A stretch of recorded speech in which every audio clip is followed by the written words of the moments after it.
Despite our best efforts, delivering general prevention programs broadly to entire classes or grade levels isn't always enough to protect youth from risk.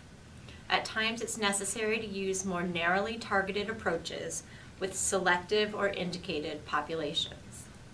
In this video, we'll discuss how to identify youth with signs of risk, discuss programs that can help, and we'll offer tips for connecting with parents when their children need extra help.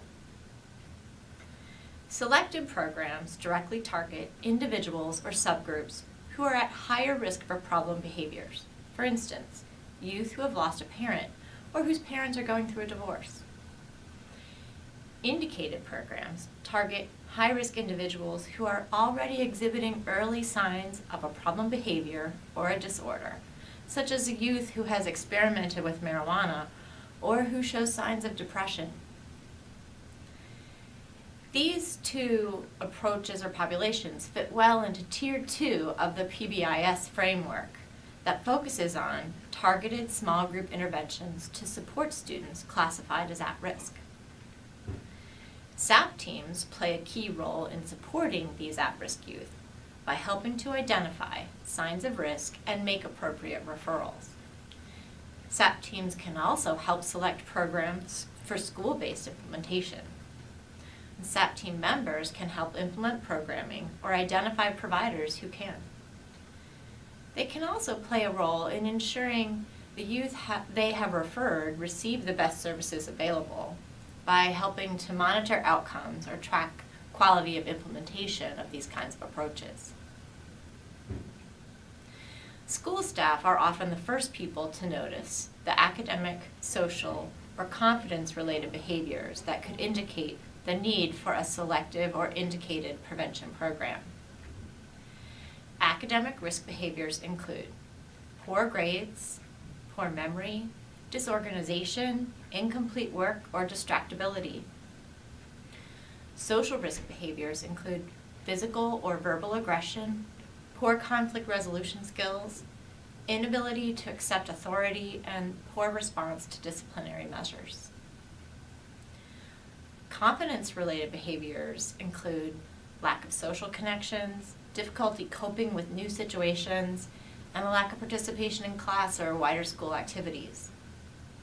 When any of these behaviors are present, it's important to refer that youth to a SAP team or other school or community supports. Some examples of selective or indicated programs to serve these youth include Big Brothers Big Sisters, the Incredible Years Dinosaur Small Group Model, Coping Cat, or the Blues Program, and many more. Please consult one of the many evidence-based program registries to identify additional options for helping these youth. Many selective and indicated programs can be delivered in a small group format during the school day or after school hours. But keep in mind that there are some risks to this type of program that school staff need to be aware of. For some, being part of a group with other at-risk youth can lead to negative peer influences that can actually increase risk. And some youth may feel stigmatized by being included in these groups, leading to a lack of buy-in to the program. To mitigate these risks, be sure to follow program guidelines for target population and avoid mixing low and high-risk youth in small groups when possible. Partnering with parents and caregivers is an important step in supporting youth who have known risk factors or who are starting to show signs of risk. Let caregivers know about programs and services that can help, and update them often about any concerning behavior you observe, as well as the strengths of their child. Take the time to listen to parents and ask them to share their perspective on their child, what is going well, and what concerns they might have. Ask caregivers for their ideas, what has worked and not worked in the past, and how you can help them. Whenever possible, offer choices, not ultimatums. Expressing concern to a caregiver is best done in a face-to-face meeting rather than via phone or email, and information should be as objective as possible. If a SAP team is not involved, this can be a good point to enlist their expertise.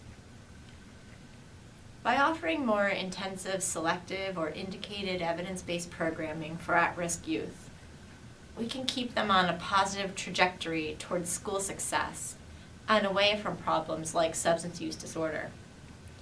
SAP teams and the PBIS tiered intervention structure are important supports in this process.